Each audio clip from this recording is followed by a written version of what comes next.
आपल्यासोबत आज संवाद साधणारा आहे. तत्पूर्वी आम्ही कुतूल शाळेच्या वतीने हा जो कार्यक्रम करत आहोत, आजही आपल्यामध्ये काही नवीन लोक जॉईन झालेली आहेत. त्यामुळे त्या लोकांना थोडी एक कुतूल शाळेची ओळख व्हावी म्हणून मी काही दोन शब्द कुतूल शाळेच्या वतीने कुतूल शाळेच्या संदर्भात बोलणार आहे आणि त्याच्यानंतर डीडी कोसंबींच्या संदर्भात 2 शब्द बोलणार आहेत आणि मग मॅम त्यांच्या व्याख्यानाला सुरुवात करतील.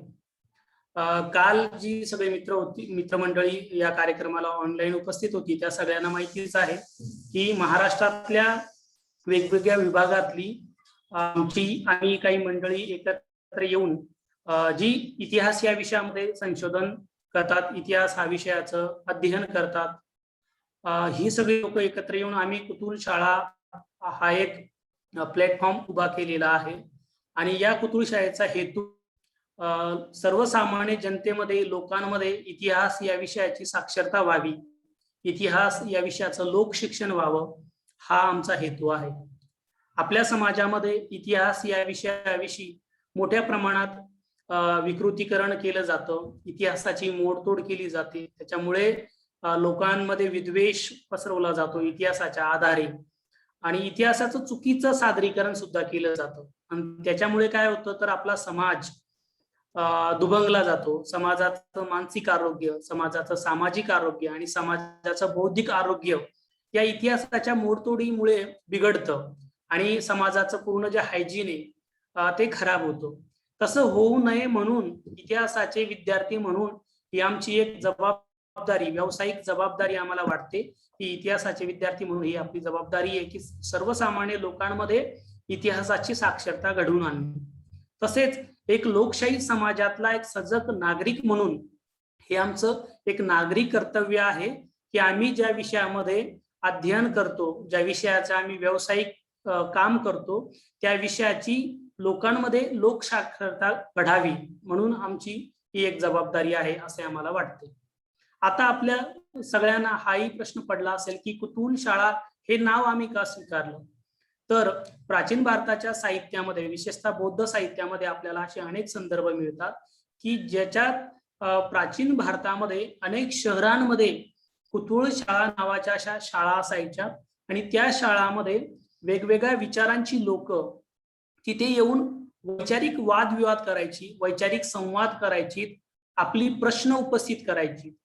आणि त्याच्यामुळे आपल्याला असं दिसतं की प्राचीन भारतामध्ये जो ज्ञानाचा जो विकास झाला, त्या विकासाची जडणघडण या कुतूल शाळेमध्ये झालेली दिसते. आणि म्हणून आम्हाला पुन्हा आपल्या प्राचीन भारतामध्ये जी वैचारिक चर्चा करण्याची जी परंपरा होती, प्रश्न उपस्थित करण्याची जी परंपरा होती, तिचा एक वारसा सांगत आम्ही इतिहासाचे विद्यार्थी हा वारसा पुन्हा पुनरुज्जीवित करत आहोत.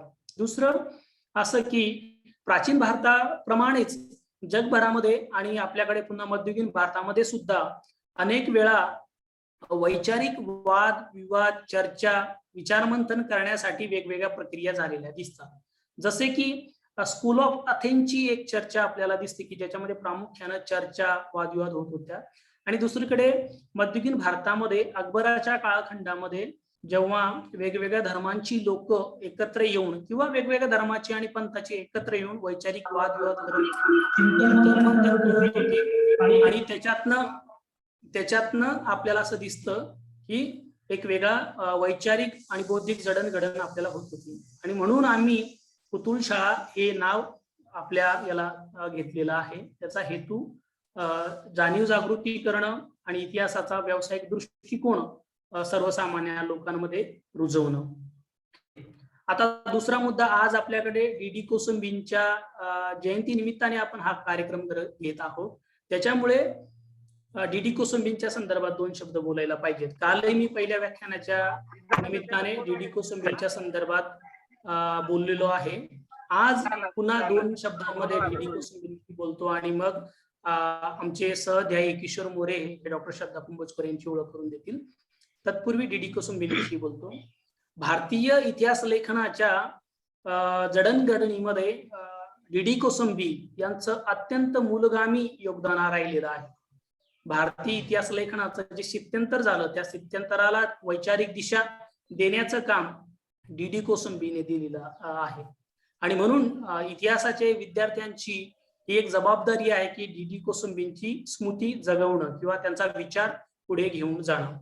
काल मी जसं सांगितलं की एम के ढवळीकर भारतातले प्रसिद्ध पुरातत्व शास्त्रज्ञ यांनी डी कोसंबींच्या संदर्भात एक लेख लिहिलेला आहे आणि त्या लेखामध्ये त्यांनी म्हटलेलं आहे की डी कोसंबी हे भारतातील वैज्ञानिक इतिहास लेखनाचे जनक आहेत.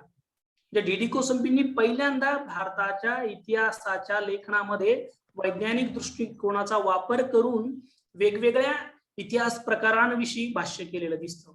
संस्कृत साहित्यापासून तर नाणकशास्त्रापर्यंत आणि तत्वज्ञानापासून तर आपल्याला स्थानिक देवदेवतांपर्यंत डी कोसंबींचा व्यासंग आपल्याला दिसतो. आणि त्याच्यामुळे डी कोसंबींची इतिहास लेखन पद्धती जी आहे ती आंतरविद्या शाखीय झालेली आहे. डी कोसंबींची सैद्धांतिक दृष्टी आणि त्यांची संशोधनाची पद्धती याचा जर आपण विचार केला तर ती आजच्या संदर्भात आपल्याला असं दिसतं की वेगवेगळ्या ज्ञान शाखांना एकत्रित करून त्यांनी ती विकसित केलेली आहे. त्याच्यामुळे डी कोसंबींच्या लिखाणामध्ये आपल्याला अनेक वेगवेगळ्या ज्ञान शाखांचा वापर झालेला दिसतो. आणि त्याच्यामुळे आजच्या समकालीन समाज वास्तवाची गुंतागुंत किंवा आपल्या गतकाळाची भूतकाळाची गुंतागुंत समजून घ्यायची असेल तर एक साचेबद्ध ज्ञान शाखा त्याला उपयुक्त पडत नाही. आणि म्हणून आपण अनेक वेगवेगळ्या ज्ञान शाखांचं एकत्रित करून आपण ते समजून घेऊ शकतो असं पहिल्यांदा भारतीय इतिहास लेखनामध्ये डी कोसंबींनी केलेलं आहे. आणि त्याच्यामुळे आम्ही कुतूहल शाळाचे सहअध्यायी म्हणून ही आमची प्राथमिक जबाबदारी मानतो की आपण डी कोसंबींचं स्मरण केलं पाहिजे, डी कोसंबींच्या विचारांचा वारसा पुढे घेऊन गेलं पाहिजे. एवढं बोलून थांबतो आणि किशोर मोरे यांना विनंती करतो की त्यांनी आजच्या आपल्या ज्या व्याख्याता आहेत डॉक्टर श्रद्धा कुंभोजकर यांची ओळख करून द्यावी. धन्यवाद. नमस्कार. कुतूहल शाळेच्या वतीने आपल्या सर्वांचं स्वागत डॉक्टर देवकुमार आहेर सरांनी केलेलंच आहे. मी आजच्या ज्या वक्त्या आहेत डॉक्टर श्रद्धा कुंभोजकर मॅडम त्यांची ओळख करून देते. डॉक्टर श्रद्धा कुंभोजकर मॅडम ह्या प्राध्यापक आणि इतिहास विभाग प्रमुख सावित्रीबाई फुले पुणे विद्यापीठ इथे आहेत. त्याचबरोबर त्यांच्याकडे त्या डायरेक्टर सुद्धा आहेत सेंटर फॉर एशियन स्टडीज. त्याचा अतिरिक्त भार त्यांच्याकडे ते additional charge centre for Asian studies ते सांभाळतात. मॅडम जे एक्सपर्टीज आहे ती खरं तर इतिहास लेखन शास्त्र 19व्या शतकातील महाराष्ट्र, मेमरी स्टडी, दलित स्टडी, मराठी रंगभूमी, राष्ट्रवाद, वैदिक साहित्य आणि संस्कृत हा सगळा मॅडमचा अभ्यास विषय आहे. आणि मॅडम ह्या आपल्याला त्यांच्या 2 महत्वाच्या पुस्तकामुळे पण माहिती आहे, परिचित आहे संपूर्ण महाराष्ट्रातला. पहिलं पुस्तक म्हणजे nationalism, literature and the creation of memory की जे सुगावा प्रकाशनने 2008 साली प्रकाशित केलं होतं. त्यानंतर मॅडमचं एक संपादित पुस्तक आहे 19th सेंचुरी महाराष्ट्र रिअसेसमेंट. हे संपादित पुस्तक सुद्धा केम्ब्रिज स्कॉलर पब्लिशरने 2009 साली प्रकाशित केलेलं होतं. मॅडमचे जे सध्या व्यासंग हा विविध संशोधन प्रकल्पातून सुद्धा दिसून आलेला आहे. तर मॅडमचे जे पूर्ण केलेले संशोधन प्रकल्प आहेत त्यामध्ये nationalism, literature and creation of memory, a case study of Maharashtra, memory, textbook of history and communalisation of identity, a survey of high school student in Pune district. त्याचबरोबर modernity and popular culture in Maharashtra in the late 19th century ह्या 2016 ला मॅडमने संशोधन प्रकल्प पूर्ण केला होता. त्याचबरोबर construction of caste in 19th century Maharashtra. नंतर impact assessment of free wifi access on learning outcome, a study of social science student of Pune university. त्याचबरोबर मॅडमचे आता सध्या मॅडम विविध संशोधन प्रकल्पांमध्ये एंगेज आहेत आणि त्यामध्ये role of Buddhism in redefining social hierarchies हा संशोधन प्रकल्प, a historical study of the 2 Satyashodhak समाजिस्ट न्यूजपेपर त्यामध्ये दिनबंधू आणि Dinmitra, digital humanities, a study of dialogue between technology, policy and knowledge creation, impact assessment of tourism related policy in the local communities near the World Heritage Site of Maharashtra. हे सध्या मॅडमचे संशोधन प्रकल्प चालू आहेत. आणि त्याचबरोबर मॅडम महाराष्ट्र शासनाच्या लोकमान्य टिळक चरित्र साधन समितीच्या सदस्य सचिव आहेत.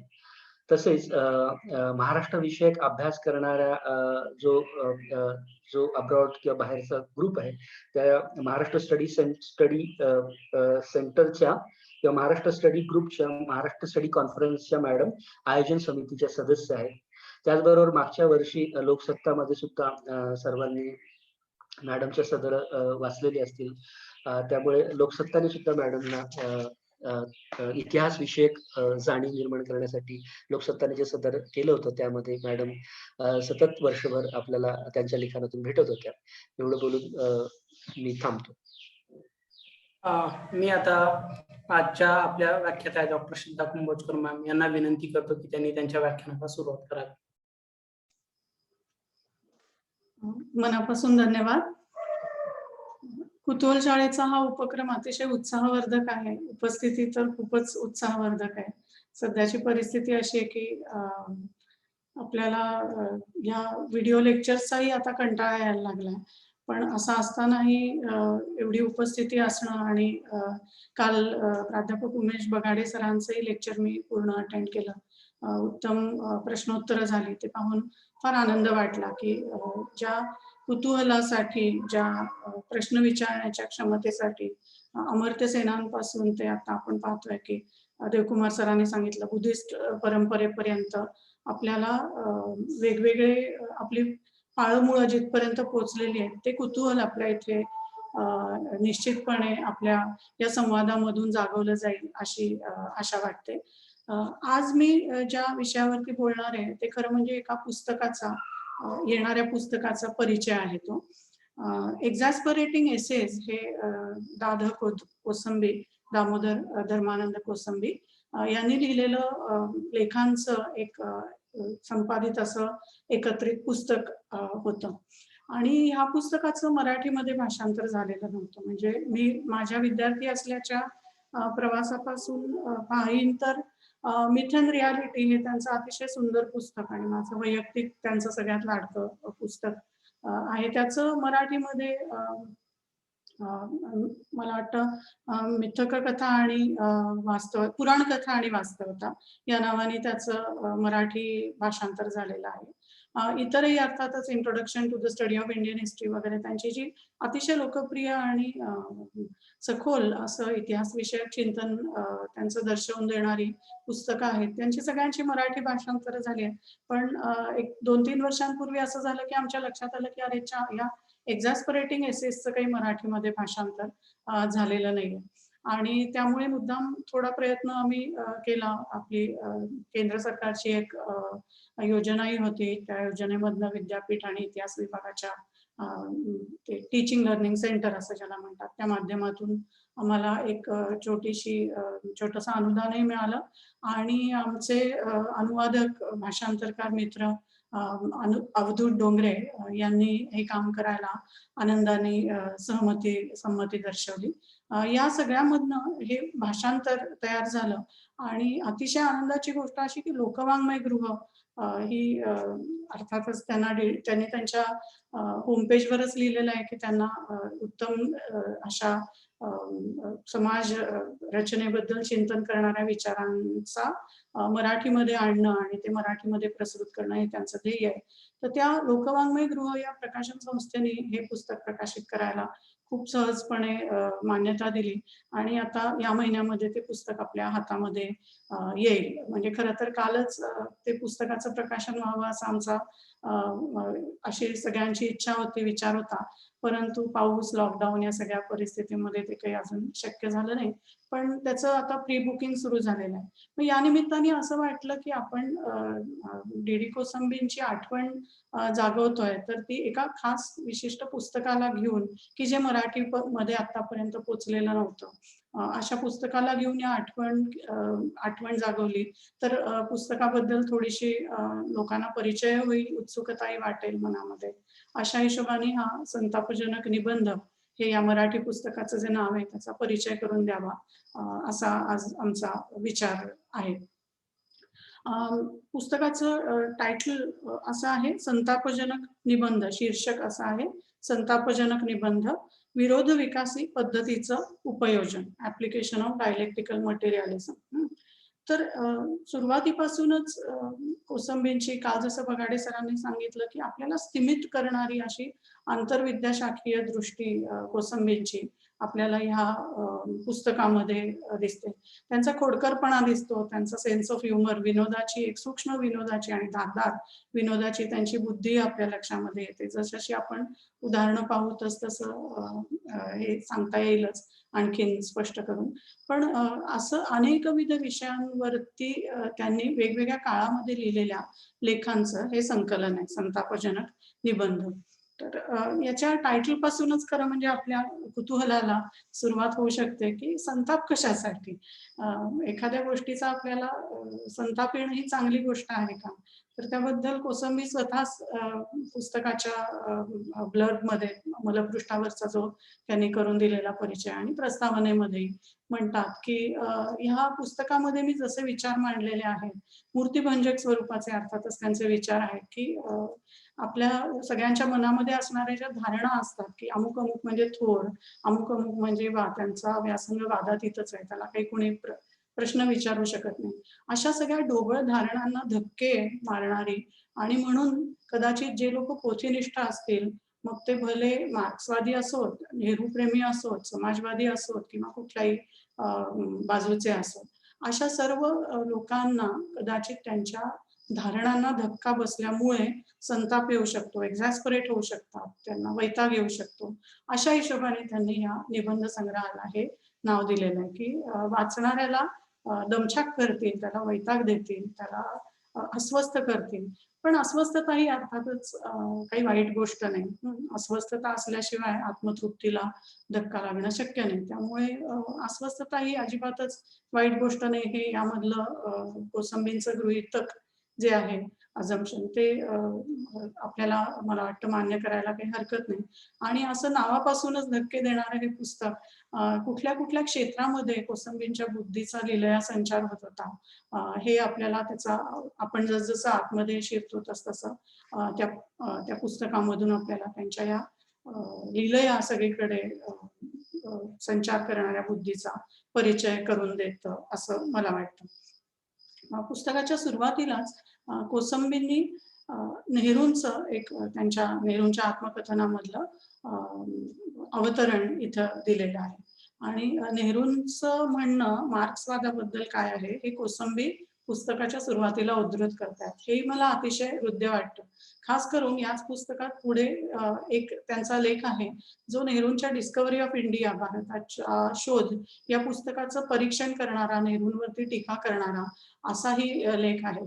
म्हणजे ही जी विरोध विकासी पद्धत, म्हणजे पुस्तकाचं जे उपशीर्षक आहे विरोध विकासी पद्धतीचं उपयोजन, अप्लाइड प्रत्यक्षामध्ये ती पद्धत कशी आणायची हे आपल्याला ह्या सुरुवातीच्या अवतरणापासूनच दिसतं की भले पुढे जाऊन ते नेहरूंवरती टीका करणार आहे, पण नेहरूंनी मार्क्सवादाचा जो इसेन्स सत्व, एकदम सारभूत असं तत्व नेहरूंच्या मते सांगितलंय ते इथे पुस्तकाच्या सुरुवातीला अवतरण म्हणून देतात. नेहरूंचं म्हणणं असं आहे मार्क्सवादाच्या मूल्याबद्दलचं की मार्क्सवादाची म्हणजे त्याचं मूल्य सगळ्यात महत्वाचं काय आहे, कशामध्ये मार्क्सवादाचा आपण सार सर्वस्व आहे असं म्हणू शकतो. तर पहिली गोष्ट म्हणजे श्रद्धानिष्ठेचा अभाव, कुठल्याही गोष्टीवरती डोळे मिटून विश्वास ठेवणं हे मार्क्सवादामध्ये अजिबात अभिप्रेत नाही. दुसरी गोष्ट म्हणजे एखाद्या विषयाला कसं अप्रोच होतो, विषयाला सामोरं जाण्याची पद्धत कोणती आहे.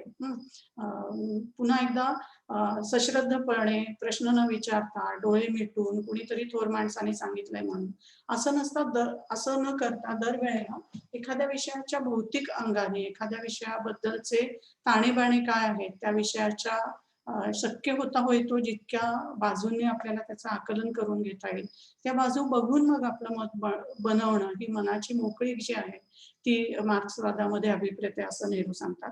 आणि तिसरी गोष्ट म्हणजे या सगळ्यामधनं करायचं काय, तर नुसती चर्चा करत बसायचं नाही, कृती प्रवणता. म्हणजे आपल्याला हे माहितीच आहे की point is to change it. नुसतं जगाबद्दल चर्चा करत बसणं हे मार्क्सवादाला अभिप्रेत नाही आणि नेहरूंना हे चांगलंच समजलेलं आहे आणि त्याचं मोल कोसंबींनाही जाणवलेलं आहे. त्यामुळेच ते अवतरण म्हणून ते पुस्तकाच्या सुरुवातीला देतात की कृती प्रवणता हे मार्क्सवादाचं अतिशय महत्वाचं मूल्य आहे. म्हणजे इथे सुरुवातीपासूनच आपल्याला लक्षामध्ये येतं की ह्या पुस्तकामध्ये ते मार्क्सच्या विरोध विकासी पद्धत, ज्याला इथे आम्ही भाषांतरामध्ये शब्द वापरलेला आहे डायलेक्टिकल मटेरियलिझम साठी, तर त्या विरोध विकासी जो विचार आहे, विरोध एकमेकांच्या सोबत असू देत पण तरी त्यामधून विकास होत जाणं, विचारांचा विकास होत जाणं, एकाच्या पेक्षा दुसरा विचार वेगळा असेल पण दोन्हींमध्ये संवादी राहणं, या प्रक्रियेमधून पुढे जाऊन आपला अभ्यास किंवा आपल्या जगाबद्दलचं आकलन त्याची सांगता करणं किंवा ते पुढे नेणं, हे या पद्धतीमध्ये अभिप्रेत आहे. तर सुरुवातीलाच हे नेहरूंनी केलेलं मार्क्सवादाबद्दलचं एक छोटंसं पण मौलिक असं विधान दिल्यानंतर कोसंबी या पुस्तकाला प्रस्तावना देतात आणि त्या प्रस्तावनेमध्ये त्यांचं जे या पुस्तकामागची भूमिका आहे ती अर्थातच सांगतात. त्यामुळे त्यातली एक महत्वाची मला वाटलेली गोष्ट जी मी इथे अवतरित करते की असहाय्य प्रेक्षक म्हणून इतिहास सहन करण्यापेक्षा ह्या पुस्तकामधनं त्यांना हे अभिप्रेत आहे की माणसं स्वतःचा इतिहास जाणीवपूर्वक घडवू शकतात. अनकोट. तर असहाय्यपणे इतिहासाचा आपण अभ्यास करणं कोसंबींना अभिप्रेत नाही. जरी जे घडून गेलं ते आता आपण बदलू शकत नाही, पण तरी त्यामागचे ताणेबाणे काय होते, त्यामागची जनतेच्या धारणा काय होत्या, लोकांच्या दुर्बलता काय होत्या, हे सगळं समजून घेऊन मग आपला इतिहास घडवणं, आपला इतिहास आतापर्यंत कोणी ज्या गोष्टींचा, ज्या साधनांचा, ज्या पद्धतींचा वापर केला नाही त्यांचा वापर करून नव्याने रचणं आणि भविष्यही घडवणं, या दोन्ही गोष्टी कोसंबींना यामध्ये अभिप्रेत आहे. त्यामुळे ते म्हणतात की ह्या पुस्तकाचा हेतू काय आहे, तर पुस्तक हे थिअरी बद्दलचं नाही. सुरुवातीलाच ते सांगतात की डायलेक्टिकल मटेरियलिझम ही जी विरोध विकासी विचारांची पद्धत आहे, त्याची थिअरी, त्याचे सिद्धांत खूप स्पष्ट करत बसणं हा माझा हे पुस्तक लिहिण्यामागचा हेतू नाहीये. मग पुस्तक लिहिण्यामागचा हेतू काय आहे, तर मानवतेची प्रगती, ह्युमॅनिटी, मानवतेची प्रगती आणि इतिहास या दोन गोष्टी उत्पादनाची साधनं आणि संबंध यांच्यावरती ठरतात आणि हे उपयोगामध्ये आणून प्रत्यक्षामध्ये की एक केस स्टडी घेऊन, जसं आपण म्हणतो की एखादं उदाहरण घेऊन हे उत्पादनाची साधनं आणि संबंध या दोन गोष्टी कशा काय मानवतेची प्रगती आणि मानवतेचा इतिहास घडवतायत हे मी या पुस्तकामधनं दाखवणार आहे, अशी त्यांची या पुस्तकाच्या प्रस्तावनेमध्ये ते भूमिका मांडतात. ह्याच्या पुढे कोसंबींनी साधारणतः 1939 पासून ते मला वाटतं 57 मधला शेवटचा निबंध असावा, तिथपर्यंत लिहिलेले वेगवेगळ्या काळामधले 10 निबंध या पुस्तकामध्ये एकत्रित केलेले आहेत. ते अर्थातच कालानुक्रमे एकत्रित केलेले नाहीये, पण त्यामध्ये काही एक विचारांचा विकास मला तरी दिसतो की त्याचा जो उत्तरार्ध आहे त्याच्यामध्ये जास्त करून प्राचीन भारताबद्दलचं विवेचन आहे आणि अगदी अंतिम जो भारताच्या आणि एकूणच जगामधल्या साम्राज्यवाद आणि शांतता, म्हणजे थोडा वैश्विक अशा स्वरूपाचा निबंध आहे तो, ह्याचा सगळ्यात शेवटचा अंतिम असा निबंध आहे. आणि सुरुवातीचे निबंध आहेत ते एक एक आपण त्याचा थोडक्यामध्ये परिचय करून घेऊयातच. तर 10 निबंध ह्याच्यामध्ये आहेत आणि मी त्याचा थोडक्यामध्ये परिचय करून देईन. पहिला त्यांचा जो या पुस्तकामधला निबंध आहे तो लोक आंदोलनांमधलं नेतृत्वाचं कार्य, जन आंदोलनांमध्ये नेतृत्व नक्की काय भूमिका निभावतात याबद्दलचं त्यांचं विवेचन त्यांनी या निबंधामध्ये केलेलं आहे. आणि त्याच्यात त्यांचं म्हणणं असं आहे की नेते हे एखाद्या कॅटलिस्ट सारखे असतात. 1939 साली कोसंबीने लिहिलेला हा निबंध आहे. आता आपल्याला काल बगाडे सरांच्या व्याख्यानामधनं हे माहीतच झालेलं आहे की कोसंबींची स्वतःची एक जगण्याचा प्रवास कसा होत गेला, त्यांचे वडील कोण होते, त्यांचं बालपण कुठे गेलं आणि सुरुवातीचं त्यांचं शिक्षण हे स्टॅटिस्टिक्स, संख्याशास्त्र आणि त्या वैज्ञानिक अशा अत्यंत कठोर तर्कनिष्ठ अशा विषयांच्या अनुषंगाने त्यांनी शिक्षण घेतलं आणि एकीकडे हे पाली बौद्ध विचार आणि म्हणजे पाली भाषा, बौद्ध विचार आणि संस्कृत वाङ्मय यांची एकीकडे त्यांना घरूनच बाळकडूच म्हणूयात आपण मिळत गेलेलं होतं. तर हा असा नदीच्या दोन्ही काठांना कवेत घेऊन प्रवाहीपणे पुढे जाणारा कोसंबींचा विचार आहे. तर त्यामध्ये हे अजिबात मला आश्चर्यकारक वाटलं नाही की जन आंदोलनांसारखी गोष्ट आहे आणि प्रत्यक्षात ती भाषा मात्र रासायनिक प्रयोगशाळेमधली वापरते की कॅटलिस्ट काय असतो, सॅच्युरेटेड सोल्युशन काय असते, तर त्याला योग्य ते मराठी शब्द अनुवादकांनी आमच्या भाषांतरकारांनी वापरलेले आहेतच. पण कॅटलिस्ट म्हणजे उत्प्रेरक आहे की जो स्वतःमध्ये फारसे बदल घडू देत नाही किंवा त्याच्या परंतु एखाद्या प्रक्रियेमध्ये कळीची भूमिका निभावणारा असं जे एखादं द्रव्य असतं त्याला कॅटलिस्ट म्हणतात. तर कोसंबींचं म्हणणं की नेतृत्व कुठल्याही जन आंदोलनामधलं असतं ते ह्या कॅटलिस्ट सारखं असू शकतं. त्यातही पुन्हा ते दोन प्रकार करतात की विखरून टाकणारं आणि केंद्रीकरण करणारं नेतृत्व म्हणजे विखरून टाकणारं वाईट अर्थाने नव्हे, डिसेंट्रलाइज म्हणजे सत्तेचं वाटप आपल्या सर्व पाठीराख्यांच्या मध्ये करणारं अशा स्वरूपाचं एक नेतृत्व असतं आणि दुसरं सत्तेचं त्याची सूत्र आपल्या हातामध्ये ठेवणारं असंही नेतृत्व असू शकतं. तर असं त्या नेतृत्वाबद्दलचं विवेचन करणारा त्यांचा हा पहिला निबंध आहे. 1939 साली त्यांनी लिहिलेला हा निबंध आहे. एकीकडे वैज्ञानिक भाषा आणि एकीकडे लोक आंदोलनांसारखा आता 1939 चा काळ म्हणजे आजूबाजूला भारतात आणि एकूणच जगामध्ये काय घडत होतं हे आपल्याला माहीतच आहे. म्हणजे दुसऱ्या महायुद्धाच्या तोंडावरच हे सगळा कालखंड आहे. शिवाय 1942 सारखी आंदोलनही भारतामध्ये त्यानंतर लगेचच झालेली आहे. तर या सगळ्या काळात कळीची भूमिका नेतृत्व कसं निभावू शकतं याबद्दलचं त्यांचं परखड असं विवेचन ते इथे करताना आपल्याला दिसतात. दुसरा त्याच्यानंतरचा निबंध जो आहे त्यांचा तो स्वातंत्र्य मिळाल्या लगेचचा आहे 1948 सालचा आणि त्याचं नाव आहे भारतात भांडवलदार युगाचा उदय, बुर्ज्वा युगाचा उदय याबद्दलचा निबंध आहे. 1948 साली लिहिलेला हा निबंध आहे आणि निबंध म्हणजे खरं तर हा निबंध नसून हे नेहरूंच्या डिस्कव्हरी ऑफ इंडिया या पुस्तकाचं परीक्षण आहे. आता आपल्याला असं वाटेल की या पुस्तकाच्या सुरुवातीलाच त्यांनी नेहरूंचं मार्क्सवादाबद्दलचं अवतरण दिलेलं आहे. शिवाय या निबंधाच्या सुरुवातीलाही ते असं स्पष्ट म्हणतात की नेहरूंच्या इतकी भारताची जाण दुसऱ्या कुणालाही नाही. त्यामुळे हा प्रस्तुत लेखक हा नेहरूंचा नम्र प्रशंसक आहे हे नमूद करतो असंही ते म्हणतात.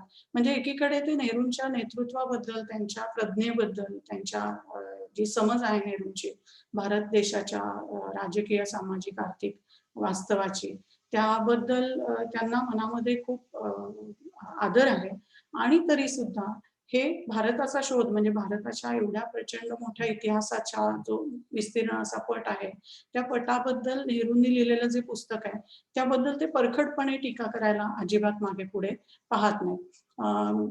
अगदी सुरुवातीलाच ते त्यांची मर्यादाही स्पष्ट करतात की नेहरू हे तुरुंगामध्ये असताना त्यांना हाताशी साधारणतः पॉप्युलर ज्याला आपण म्हणू अशी पुस्तकच त्यांच्या हातामध्ये पोचलेली होती साधनं म्हणून.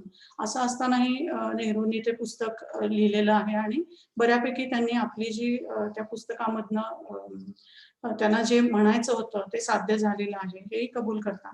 पण दोन महत्वाचे आक्षेप ते नेहरूंच्या लिखाणाबद्दल घेतात या निबंध या परीक्षणामध्ये. एक म्हणजे वंश नावाची गोष्ट नेहरूंनी ही जी कॅटेगरी आहे कालच बगाडे सरांनी अँथ्रोपोलॉजिकल मेथडचा कोसंबीने केलेला वापर याबद्दल उत्तम विवेचन केलेलं आहे. तर वंश ही गोष्ट प्रत्यक्षामध्ये असल्यासारखं नेहरू बोलतायत ही गोष्ट कोसंबीनं 48 साली खटकलेली आहे. ही अतिशय मला महत्वाची गोष्ट वाटते की आपण शिकताना अनलर्निंग करणं, एखादी गोष्ट जी शिकली ती पुसून टाकणं ही अत्यंत कष्टप्रद गोष्ट आपण नेहमी ही आहे हे आपण अनुभवत असतो. आणि ज्यामध्ये ही आर्यवंशाचा सिद्धांत असो किंवा मानवशास्त्राबद्दलची, अँथ्रोपोलॉजी बद्दलची अवधारणा असो की आपल्याला असं वाटतं की हे वंशाबद्दलचं काहीतरी चाललेलं आहे आणि हे सगळं किती चुकीचं आहे हे कोसंबींना 48 सालीच लक्षात आलेलं होतं आणि त्यामुळे ते नेहरू जिथे जिथे अमुक अमुक गोष्ट ही भारतीय वंशामध्ये आहे असं म्हणतात तिथे तिथे ते चटकन आक्षेप घेताना दिसतात की असं काही नाहीये. ह्या गोष्टी म्हणजे उदाहरणार्थ एखादी गोष्ट वांशिक स्मृती असं नेहरू त्याचा उल्लेख करतात. तर कोसंबी लगेच त्यांना फटकन प्रश्न विचारतात की जर अशी काही वांशिक स्मृती असेल तर त्या जुन्या काळामधल्या व्यवस्था, भाषा हे सगळं आपली लोक विसरलीच कशी? लिपी आपल्याला यायला हव्या होत्या ना त्या काळामधल्या म्हणजे मौर्यांच्या काळामधली असो. ब्राह्मी लिपी सुद्धा नंतर आपल्याला प्रिन्सिपनी हे केल्यानंतर तिचं आकलन व्हायला लागलं. त्यामुळे नेहरू हे जितक्या कदाचित उदात्त किंवा थोड्याशा स्वप्नाळू युटोपियन आदर्शवत एखाद्या जगाच्या संकल्पनेमध्ये रुजलेले असल्यामुळे मनाने जितक्या सहजपणे ते असे थोडेसे काय म्हणूया आपण लूज शब्दप्रयोग करतात तितका सहजपणा कोसंबींना सहन होत नाही कारण ते फार परखडपणे प्रत्येक गोष्टीकडे पाहतायत आणि एकीकडे पुन्हा इथे आपल्याला विरोधी विकासी त्यांचं तत्वज्ञान प्रत्यक्षात आलेलं दिसतं. एकीकडे त्यांना खूप कौतुक आहे, आदर आहे नेहरूंच्या बद्दल, पण तरी ही वंशाची संकल्पना जेव्हा नेहरू वापरतात तेव्हा ते चटकन त्याच्यावरती एक आक्षेप घेतात आणि म्हणतात की हे काही त्यांनी बरोबर केलेलं नाही कारण त्याच्या कॉन्ट्ररी आपल्याला त्याच्या विरुद्ध जाणारी उदाहरणं आपल्याला मिळतात. दुसरा ह्या निबंधामधला महत्वाचा मुद्दा आणि अतिशय गंभीर असा आक्षेप कोसंबी घेतात की डिस्कव्हरी ऑफ इंडिया त्यांचं जे नेहरूंचं पुस्तक आहे त्याच्यामध्ये का या गोष्टीचा का या प्रश्नाचा अभाव आहे. म्हणजे आजच्या कुतूहल शाळेच्या संकल्पनेशी हे इतकं सुसंगत आहे की आपल्याला निष्ठा ठेवणं, श्रद्धा ठेवणं, एखाद्यावर विश्वास ठेवणं, डोळे मिटून त्याचे भक्ती करणं हे गुण आहेत असं जे सांगितलं जातं ते अनलर्न करणं, ते मनामधनं पुसून टाकणं आणि कुठल्याही गोष्टीला प्रश्न विचारल्याशिवाय ती मान्य करू नये हे जाणून अंगी बाणवणं हे किती अवघड आहे हे आपण नक्की समजू शकतो. आणि इथं या परीक्षणामध्ये कोसंबी बरोबर त्या मुद्द्यावरती बोट ठेवत आहेत की नेहरूंनी डिस्कव्हरी ऑफ इंडिया लिहिताना अनेक गोष्टींचं विवेचन केलेलं आहे, गोष्टी विस्ताराने सांगितल्या, तपशीलही त्यांचे योग्य आहे आणि अन्वयार्थही त्यांचा योग्यच आहे. पण अमुक एक गोष्ट का झाली असं होण्यामागच्या प्रेरणा काय होत्या, त्यामागचं कदाचित भौतिक आणि सांस्कृतिक पाठबळ काय होतं, प्रेरणांची स्थानं काय होती, उर्मी कोणत्या होत्या, याबद्दल नेहरू फारसं भाष्य करत नाहीत असा एक महत्वपूर्ण आक्षेप ते नेहरूंच्या बद्दल घेताना दिसतात.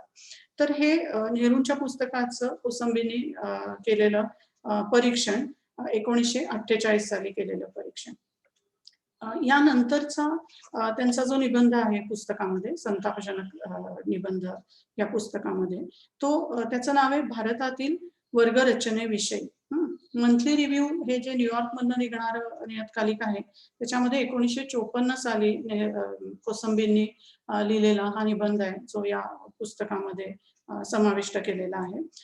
तर ह्या भारतातल्या वर्गरचनेविषयी मधलं एक पान एक छोटंसं अवतरण आहे जे मला त्या पानावरून वाचून दाखवायचंय. तर मी स्क्रीन शेअर करू शकेन का देवकुमार? हो मॅम, मी परवानगी देतो. जस्ट एक मिनिट.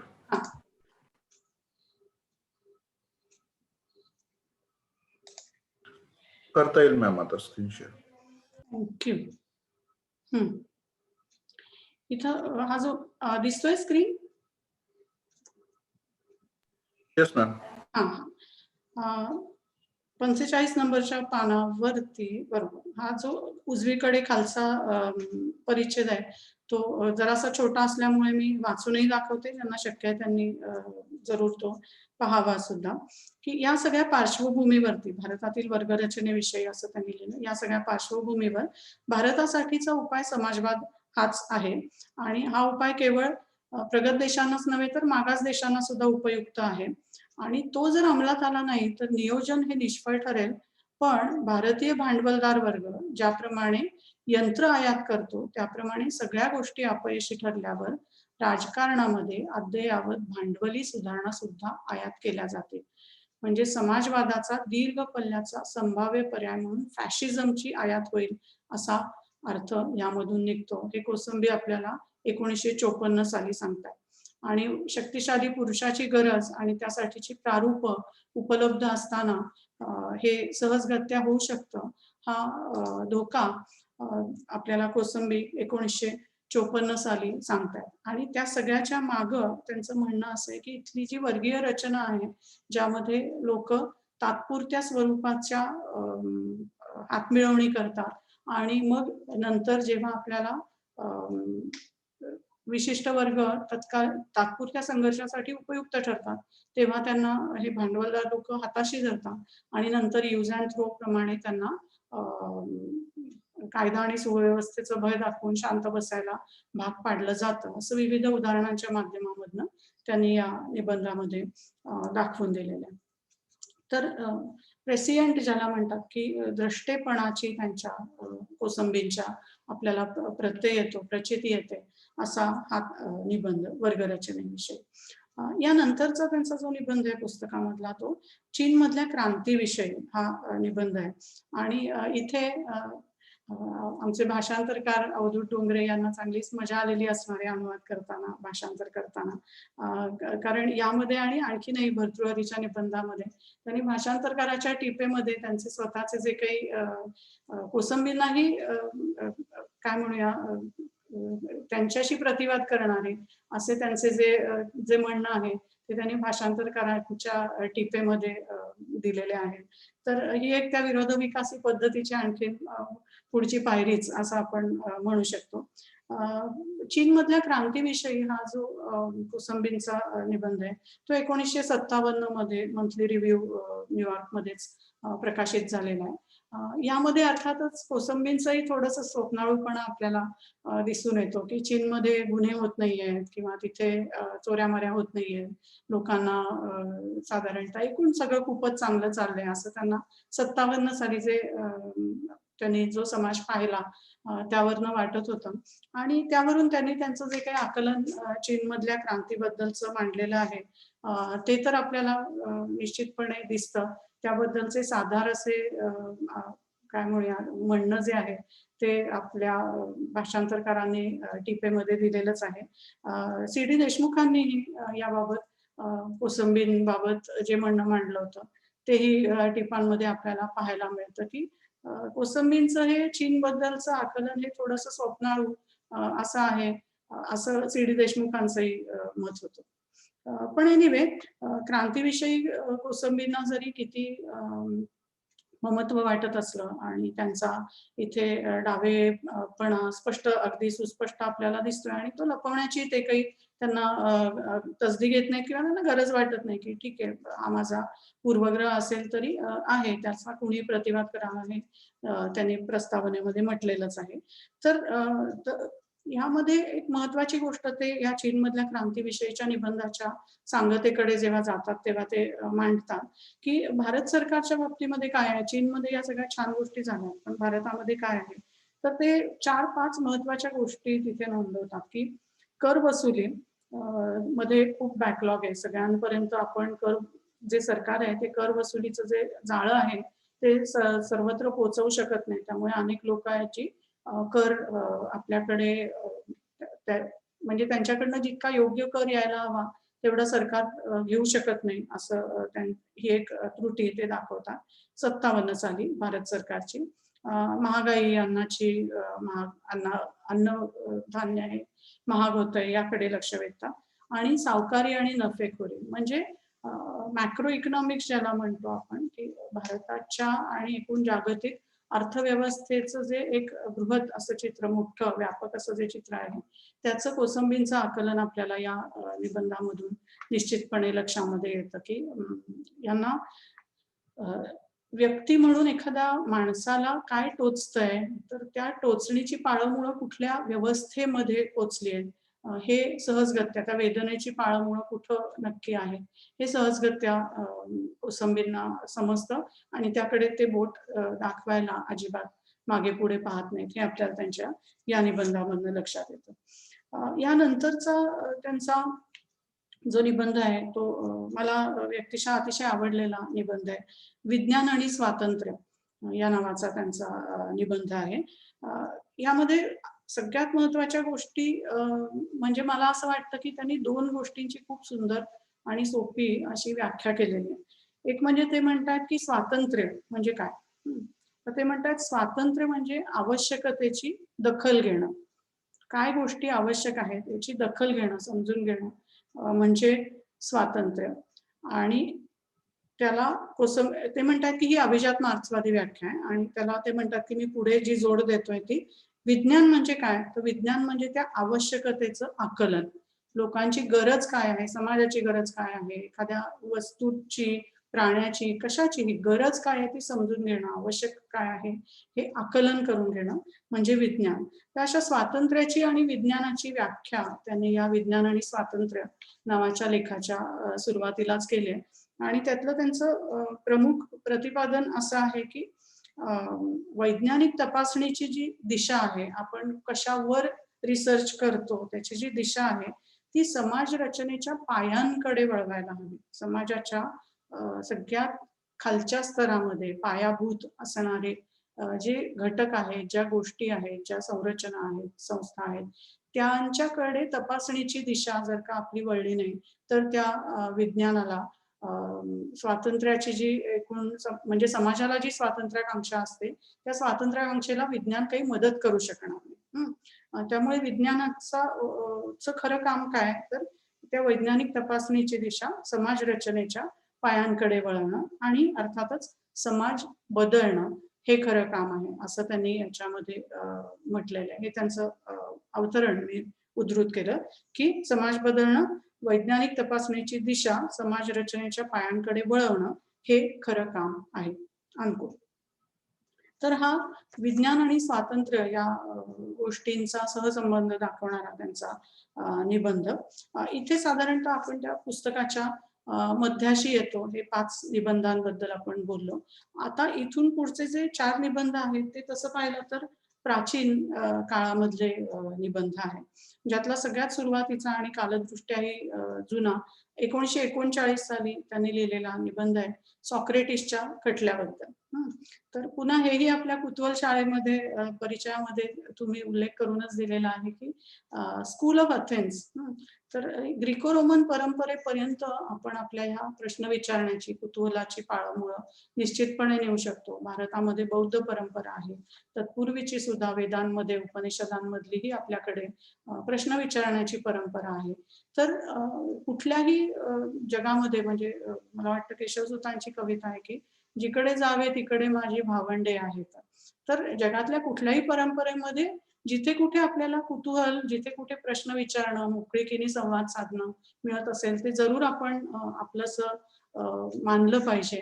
तर या हिशोबाने सुद्धा मला असं वाटतं हा सॉक्रेटिसचा खटला आणि त्याबद्दलचं कोसंबींचं आकलन हे महत्वाचं आहे. इथेही पुन्हा आपल्याला कोसंबींचा तो एक विरोधविकासी विचारांचा मुद्दा सहजगत्या लक्षामध्ये येतो.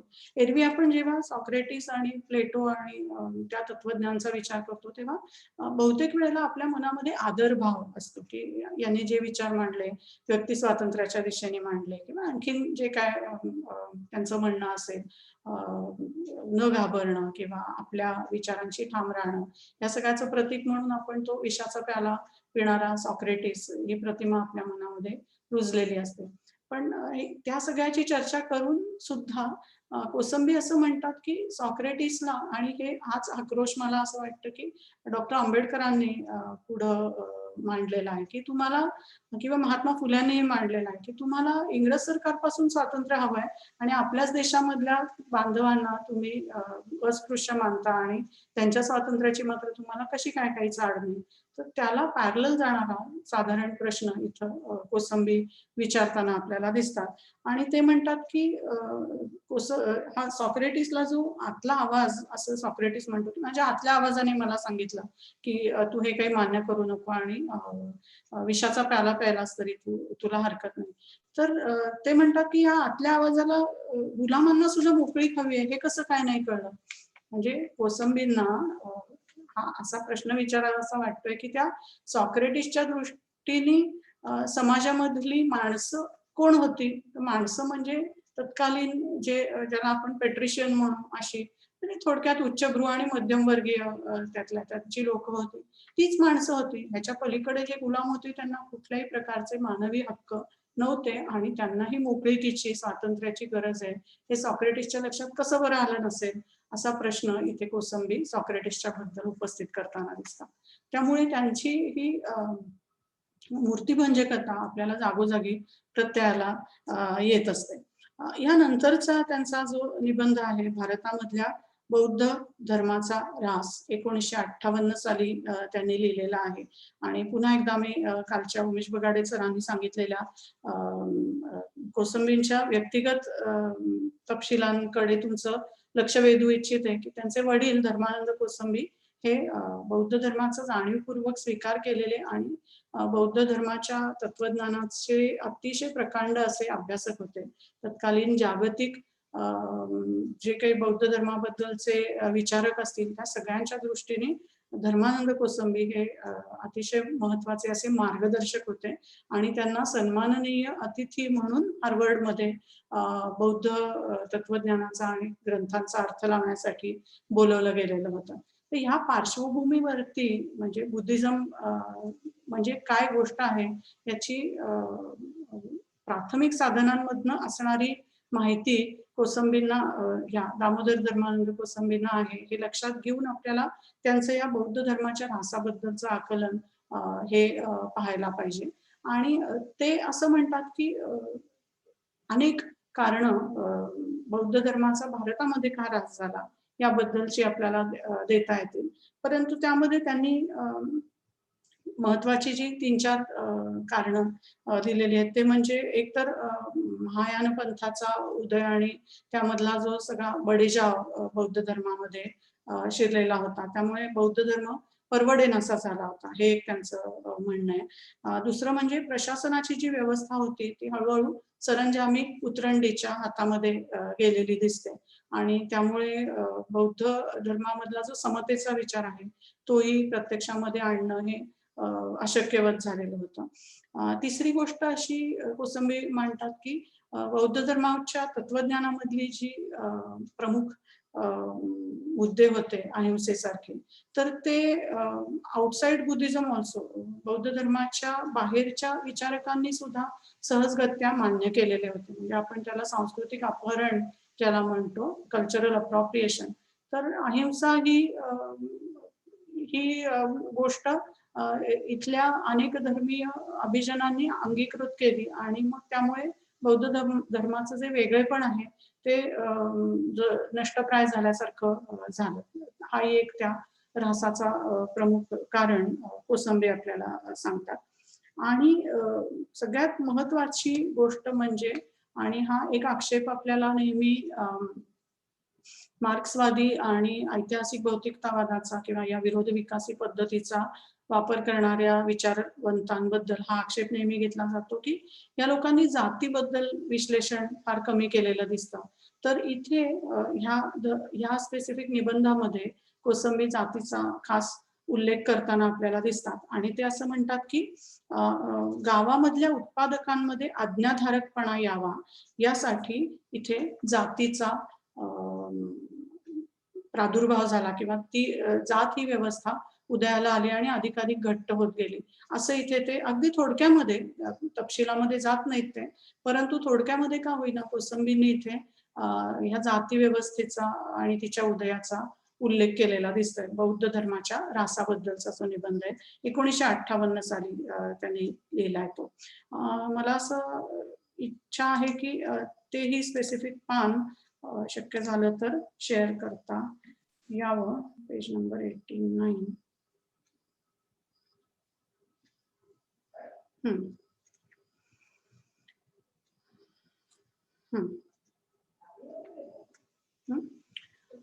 काही मोजके राजे, उजव्या बाजूच्या पानाला वरचा परिचय. काही मोजके राजे सोडले तर वैदिक बळीयज्ञाची प्रथा सोडून देण्यात आली.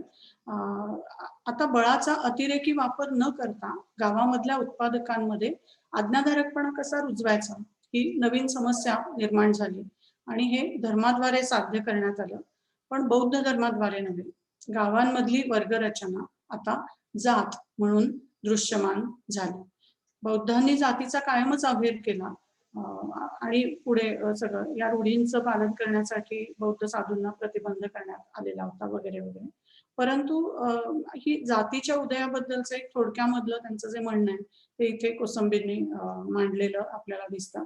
आणि शेवटचा परिच्छेद म्हणजे बौद्ध धर्मामधला मुख्य धडा आपण लक्षात ठेवायला हवा असं कोसंबी आपल्याला सांगतात की व्यक्तीला स्वतःच्या प्रयत्नांनी मनाची मशागत आणि प्रशिक्षण करावं लागतं. म्हणजे आज आपण माइंडफुलनेसच्या महत्वाबद्दल बोलतो, तर ते कोसंबींनी ह्या 1956 साली लिहिलेल्या निबंधामध्ये अधोरेखित केलेलं आपल्याला दिसतं की ही मनाची मशागत करणं, सातत्याने करत राहणं हे अत्यंत आवश्यक गोष्ट आहे. आणि दुसरीकडे एखादा विचार चांगला आहे का वाईट आहे, बरा आहे का फारसा बरा नाही, हे त्याचं मूल्य जर आपल्याला जोखायचं असेल तर ते कसं काय जोखायचं, तर त्यातून ज्या सामाजिक प्रगतीला चालना मिळते तिचं मूल्यमापन आपण करायला हवं. म्हणजे भले माझ्या एखाद्या शोधामुळे, एखाद्या विचारामुळे, कुठल्या तरी गोष्टीचे खूप तपशील समजत असतील, पण सामाजिक प्रगतीला जर त्यांनी चालना मिळत नसेल तर कोसंबी म्हणतात की त्या विचाराचं मूल्य हे कोसंबींना फारसं महत्वाचं वाटणार नाही. त्यामुळे विचारांचं मूल्य कसं समजायचं, कसं जाणून घ्यायचं याबद्दलचं कोसंबींचं इथे आपल्याला विवेचन लक्षामध्ये येतं. यानंतर कोसंबींनी एक कथा लिहिलेली होती. ती कथा आपल्याला या पुस्तकामध्ये समाविष्ट केलेली दिसते. कानपूरच्या वाटेवर या नावाची कथा 1939 साली कोसंबींनी लिहिलेली ही गोष्ट आहे आणि ती अर्थातच प्रत्यक्षामध्येच आपण वाचणं इष्ट. तिचा काही भाग त्याने एका इंग्लिशच्या पेपरचं असाइनमेंट, क्रिएटिव्ह रायटिंग असेल बहुतेक, सर्जनशील लिखाणाचं काही त्यांना म्हणजे निबंध थोडक्यात त्यांनी लिहिलेला होता. तर अशी ती कानपूरच्या वाटेवर नावाची गोष्ट आहे जी फर्ग्युसन आणि विलिंग्डन कॉलेजच्या मॅगझिन मध्ये 39 साली छापलेली होती. यानंतरचा त्यांचा निबंध शेवटून दुसरा पुस्तकामध्ये येतोय तो भर्तृहरीच्या काव्यामधल्या सर्वसंग परित्यागाची गुणवत्ता. भर्तृहरीने जे वैराग्य शतक लिहिलं ते वैराग्य म्हणजे आहे तरी काय आणि त्याची गुणवत्ता कशी आहे, अतिशय अप्रतिम विवेचन. म्हणजे मला कदाचित ते संस्कृत शिकल्यामुळे असेल, पण या पुस्तकामधले मला अतिशय आवडलेले लेख कुठले असं विचारलं तर हा भर्तृहरी बद्दलचा आणि बौद्ध धर्माच्या ऱ्हासाबद्दलचा आणि विज्ञान आणि स्वातंत्र्य, हे अतिशय अप्रतिम विवेचन. आणि कोसंबींची जी धारणा आहे, त्यांची जी एखाद्या गोष्टीला कवेत घेण्याची क्षमता आहे, ती आपल्याला या तीनही निबंधांमधनं सहजगत्या दिसून येते. आपल्याला अतिशय स्तिमित करणारी अशी त्यांची प्रतिभेची कक्षा लक्षात येते. भर्तृहरी आणि त्याचं 3 शतक, ते नीती शतक, शृंगार शतक, वैराग्य शतक याबद्दल आपण ऐकलेलं असतं. कोसंबींनी ते वाचलेलं आहे आणि त्याचं मूल्यांकन केलेलं आहे. आणि अशा स्वरूपाचं पूर्वगौरवाच्या पलीकडे जाऊन मूल्यांकन करणारे चिकित्सक असं लिखाण फार कमी वेळेला आपल्याला खास करून भारतीय जी संस्कृतची परंपरा आहे तिच्यामध्ये दिसतं. कोसंबींनी भर्तृहरीची अक्षरशः इथे चिरफाड केलेली आहे असं म्हणता येईल आजच्या भाषेमध्ये जर का बोलायचं झालं तर. पण अतिशय सभ्य शब्दांमध्ये आणि दाखले देऊन कंपॅरेटिव्ह ज्याला आपण म्हणतो लिटररी क्रिटिसिझम, की तौलनिक असा त्यांनी इतर भाषांमधल्या, इतर साहित्यिकांच्या, विचारकांच्या लिखाणाचा, विचाराचा दांडोळा घेऊन मग ते भर्तृहरी बद्दल लिहितात. आणि साधारणतः आज आपण 2021 मध्ये हे सहजच मान्य करू शकतो की संस्कृत अभिजात जे मानले गेलेले कवी आहेत ते साधारणतः दरबारी स्वरूपाचे असं त्यांचं विचार विश्व होतं आणि तेच आपल्याला त्यामुळे त्यांच्या लिखाणामध्ये प्रतिबिंबित झालेलं दिसतं. आणि तिथे फार कमी वेळेला आपल्याला अभिजात मानल्या गेलेल्या कवींच्या लिखाणामध्ये सर्वसामान्य लोकांचं चित्रण दिसतं. इतर अनेक आहेत, असं नाही की अजिबातच संस्कृत भाषेमध्ये नाहीये, पण जे कवी अभिजात मानले गेले त्यांच्या लिखाणामध्ये सर्वसामान्यांचं चित्रण जरा कमीच दिसतं. तर कोसंबी म्हणतात की भर्तृहरीचं साहित्य हे काय येतं, उत्कृष्ट पलायनवादी साहित्य आहे. हे त्यांचे शब्द आहेत, उत्कृष्ट असं पलायनवादी साहित्य.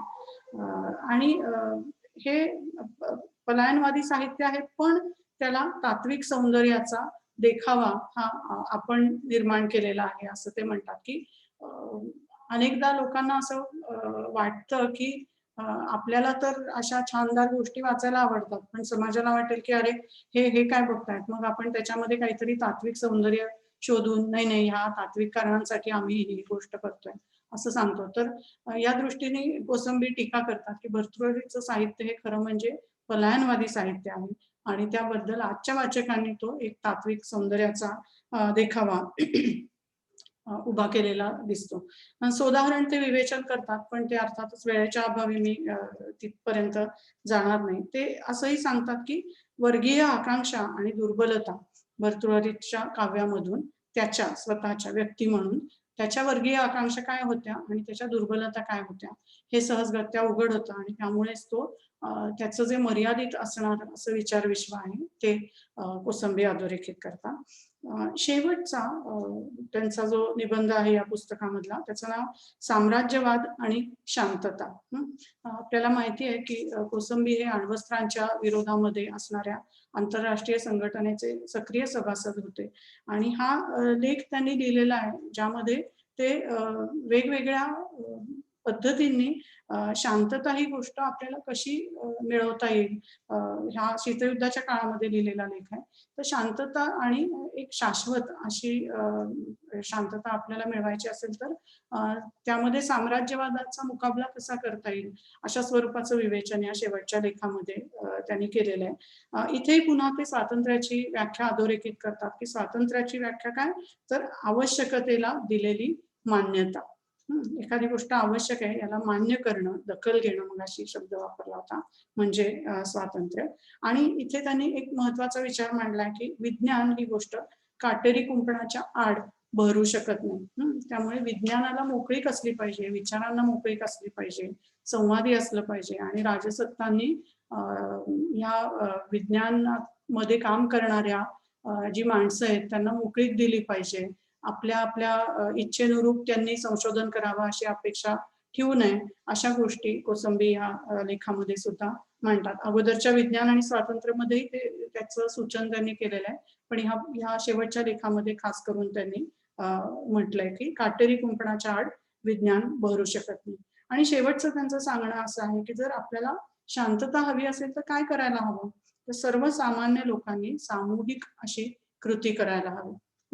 म्हणजे कोणीतरी मसिहा येईल आणि आपल्याला वाचवेल आणि आपल्याला शांततेप्रत नेईल किंवा कुठल्या तरी एकाची बलिष्ठ राष्ट्राची आपण कास धरली तर आपल्याला त्यांच्याकडून संरक्षण मिळेल आणि शांतता आपल्याला मिळू शकेल हा विचार नाकारून सर्वसामान्य लोक, पब्लिक पार्टिसिपेशन ज्याला आपण आता म्हणतो आणि काय सिटीझन वगैरे वगैरे, तर हे सगळं नागरी कृती याबद्दल कोसंबी म्हणणं मांडतात की जोवर लोक सर्वसामान्य लोक सहभागी होत नाहीत तोवर आपल्याला शाश्वत अशी शांतता मिळणार नाही.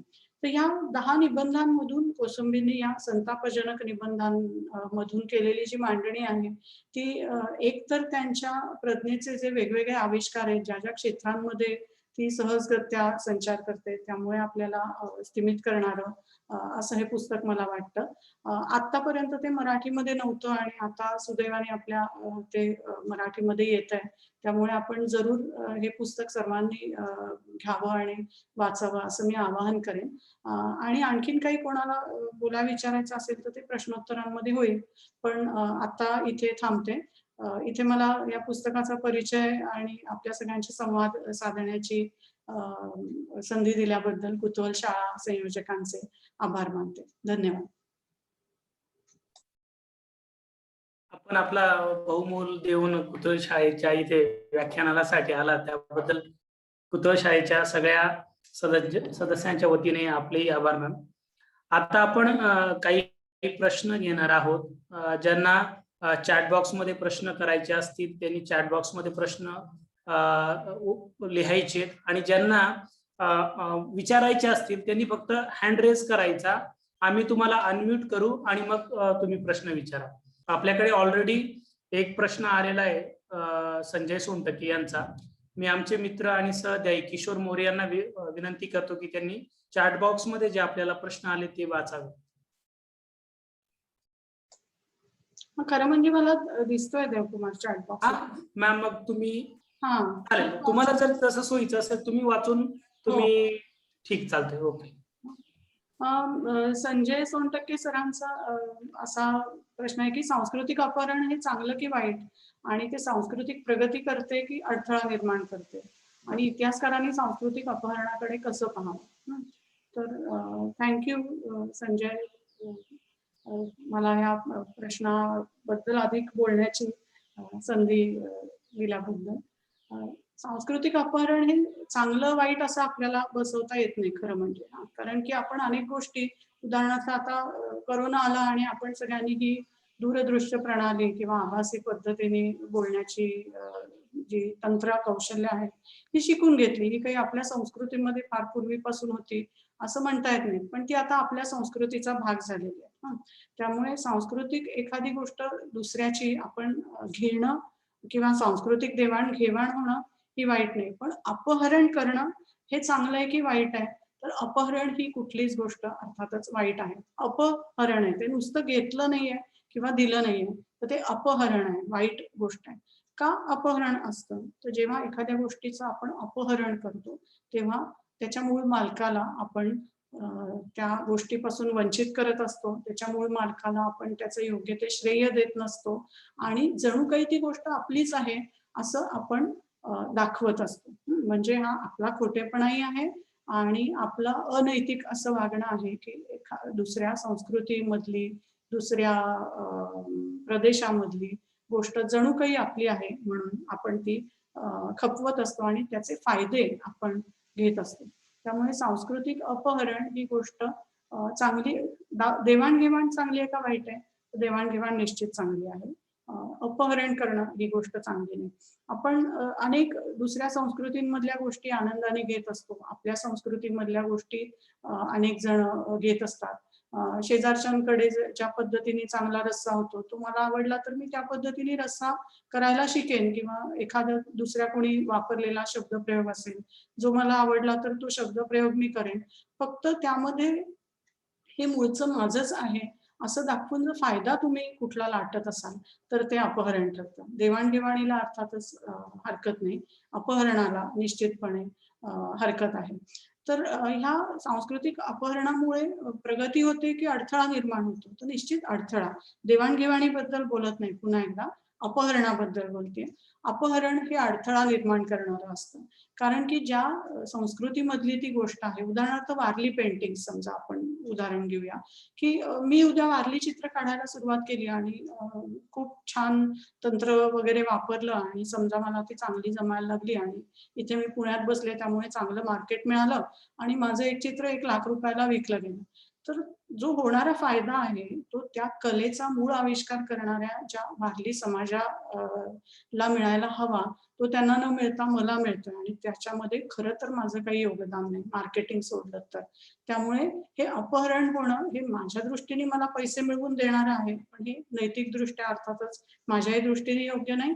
आणि ज्या समाजाकडून वारली लोकांच्याकडून मी ती चित्रकला घेतलेली आहे त्यांना तर उलट ते त्यांना अडथळाच ठरणार, कारण की त्यांची चित्र कोणी घेत नाही आणि लोक म्हणणार की हा आता ते कुंभोजकर मॅडमने जसं काढलं होतं ना, वारली स्टाईल मध्ये कम्प्युटर दाखवा, वारली स्टाईल मध्ये ट्रेन दाखवा, तसं काहीतरी काढून दाखवा. म्हणजे त्यांची मूळ संस्कृती आहे तिच्यावरही आघात होणार. इथली जे काही त्या कलेमधून मिळणारे फायदे असतील वेगवेगळ्या पद्धतीचे ते फायदेही त्यांना मिळणार नाही आणि श्रेयही मिळणार नाही. त्यामुळे अपहरण हे निश्चितपणे अडथळा निर्माण करतं.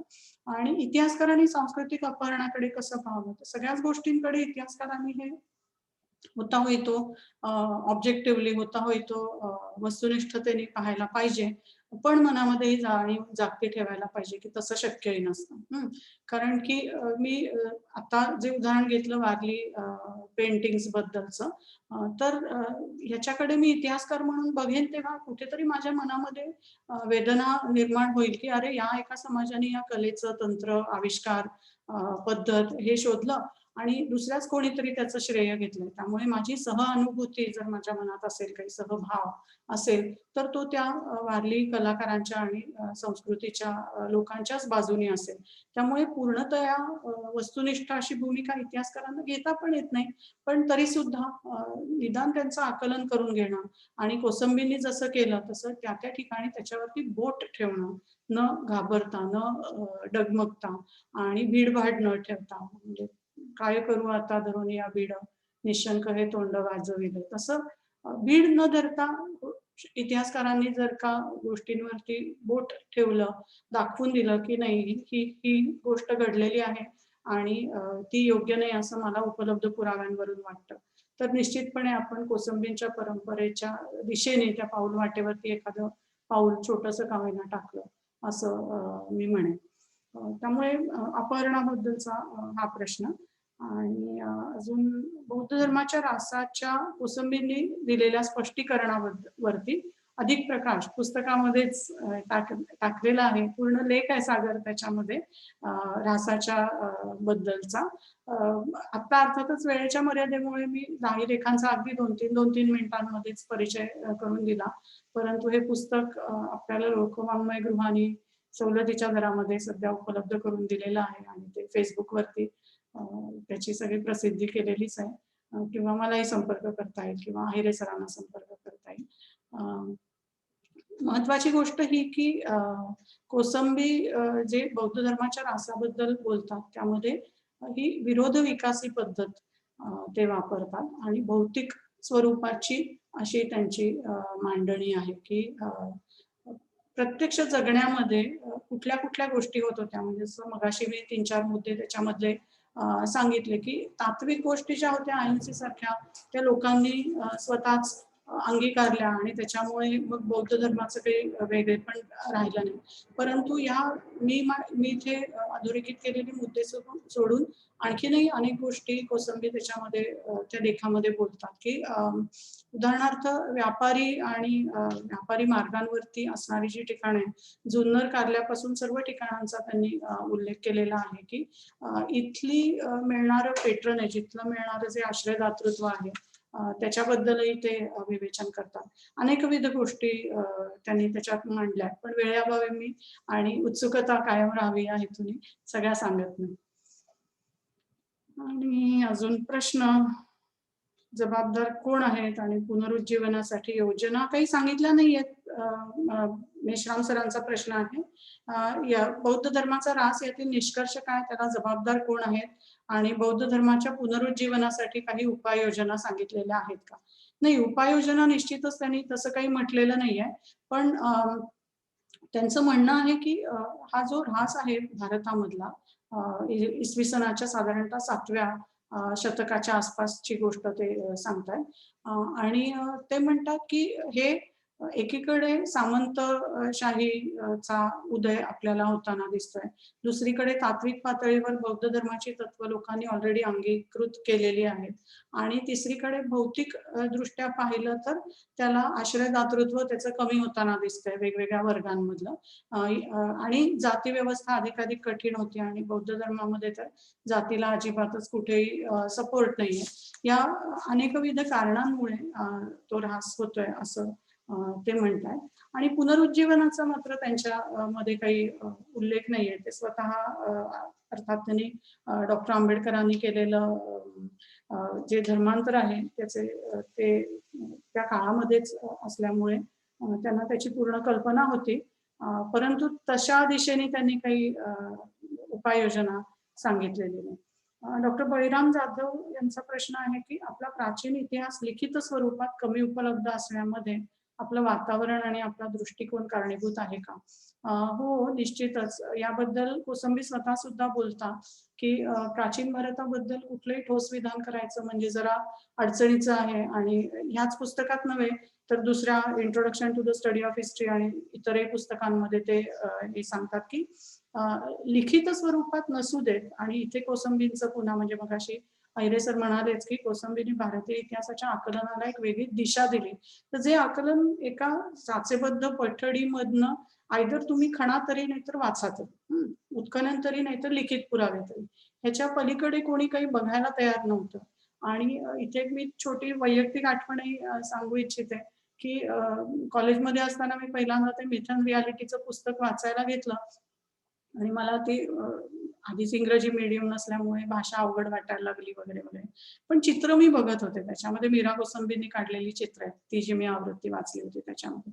आणि चिंचवडच्या वेताळाचं चित्र त्याच्यामध्ये होतं. आणि तेव्हा मी चिंचवडमध्ये राहत होते आणि मला असं वाटलं, अरे आपल्या परिसरामध्ये हा वेताळ आहे, आपण नेहमी जाता येता बघत असतो आणि एवढ्या मोठ्या इतिहासाच्या पुस्तकामध्ये तो आहे, कसं काय बरं, काय त्या वेताळाचं? मला आधी वाटलं काहीतरी जादूची गोष्ट बिष्ट असेल.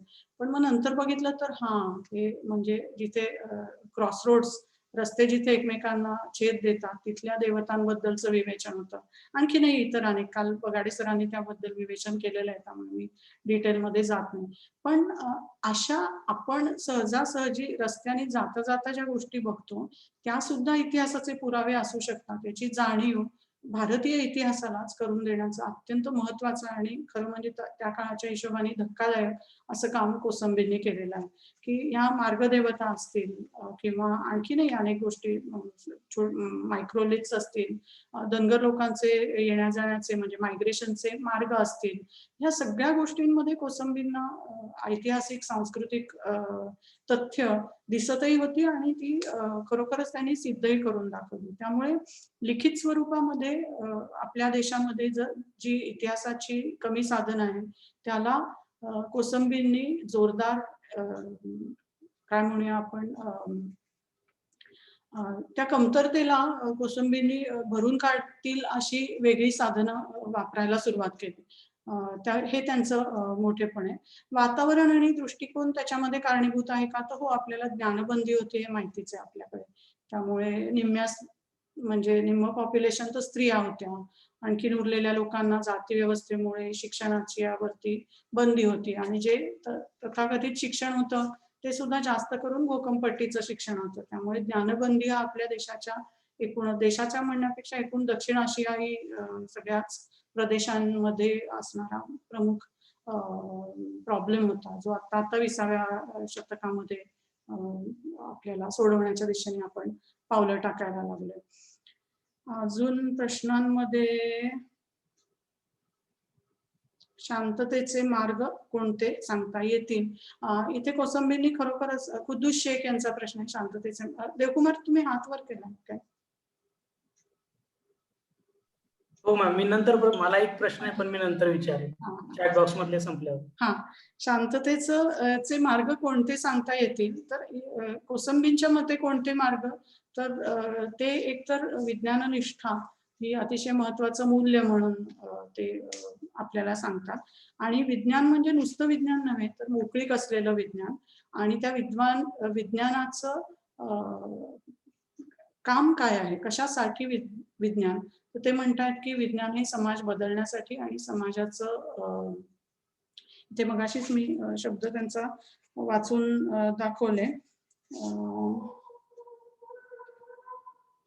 वैज्ञानिक तपासणीची दिशा ही समाज रचनेच्या पायांकडे वळवणं हे खरं काम आहे असं ते म्हणालेले आहे.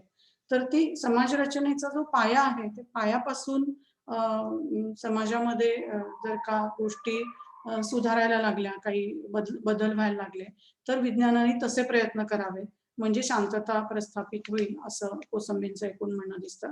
आणि ह्याच दृष्टिकोनामधून ते अण्वस्त्रांना विरोधही करतात.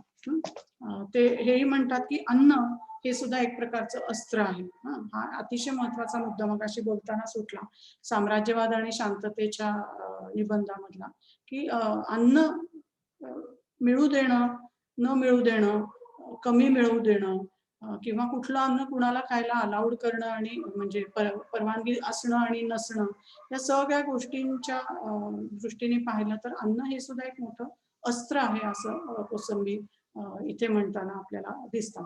त्यामुळे शांततेचे मार्ग विज्ञान आणि समताधिष्ठित विचार आणि फायनली पॉलिटिकली किंवा या सगळ्यासाठी लागणारं जे सत्तेचं काय म्हणूया पाठबळ आहे, ते कशा पद्धतीने समाजामध्ये राबवलं जावं, तर समाजवाद हे कोसंबींच्या दृष्टीने त्याचं उत्तर आहे. आणि तो सर्वसामान्यांचा सहभाग असणारा असा समाज. थँक्यू.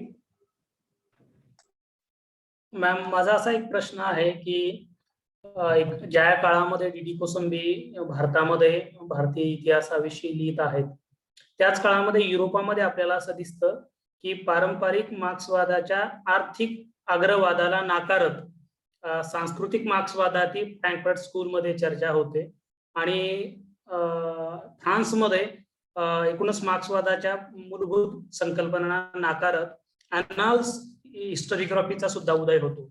तर आणि आपण भारतामध्ये बघितलं तर डी कोसंबींच्या लिखाणांमध्ये सांस्कृतिक मार्क्सवादाने ज्या काही गोष्टी आणल्यात आणि अनाल्सने ज्या काही गोष्टी आणल्यात त्याचा प्रभाव दिसतो. तर यांचा काही संपर्क असावा की किंवा डी कोसंबी त्यांच्या संपर्कात असावे किंवा त्यांच्या वैचारिक देवाणघेवाण झाली असावीत का? तुम्हाला काय वाटतं याविषयी? हा खरं तर ना मलाही नेहमी पडणारा प्रश्न आहे की म्हणजे आपण अनाल स्कूलचा आणि त्याची परिणती ज्या सांस्कृतिक इतिहासाच्या अतिशय लोकप्रिय आणि मूलभूत चिंतन करणाऱ्या अशा इतिहासाच्या शाखेमध्ये झाली, त्याचं अतिशय महत्वाचं उदाहरण म्हणून आपण डी कोसंबींकडे पाहतो की रस्त्यावरच्या देवतांमधनं नारळ फोडण्यासारख्या सांस्कृतिक प्रथा परंपरांमधनं त्यांना ऐतिहासिक तथ्य दिसतात आणि ते सहजगत्या त्यांचं स्पष्टीकरण देऊ शकतात. आणि या माणसाचा त्या अनाल स्कूलशी कधी संपर्क आला असेल नसेल तर ते मोस्ट लाईकली मीराताईंच्या लिखाणामध्ये कोसंबींच्या काही कुठं दिसलं तर पाहायला हवं. पण मला तरी तसं काही दिसलं नाही, एक. आणि दुसरं म्हणजे कोसंबींचा समूह युरोपपेक्षा अमेरिकन काय म्हणूया अकॅडमियाशी जास्ती संपर्क कदाचित असेल, त्यामुळे तितकं त्यांनी डायरेक्टली कोट केलं नसेल. पण हे कल्चरल काय म्हणूया आपण हिस्ट्री ही अमेरिकेमध्येही खूपच लोकप्रिय ताबडतोब झालेली आहे दुसऱ्या महायुद्धाच्या नंतर. त्यामुळे आणि ग्रामचीचाही विचार एकीकडे म्हणजे समाज वास्तवाला लक्षामध्ये घेणारा आणि दुसरीकडे हा अनाल स्कूलचा विचार, हे निश्चितपणे काहीतरी हे असणार. पण त्यांच्या व्यक्तिगत तेवढ्या तपशिलांची थोडी उणीव भासते अशा वेळेला की कोणाशी त्यांचा संपर्क होता का. कारण की या अण्वस्त्र विरोधी मोहिमेच्या मध्ये ते सहभागी होते. असं असताना अर्थातच जगभरामधल्या वैज्ञानिकांशी आणि मित्रांशी त्यांचा निश्चितपणे संवाद असणार. पण त्याचा तसा म्हणावा असा पुरावा मला तरी नाही दिसला. कदाचित आणखी थोडं वाचलं पैकी मिळेल.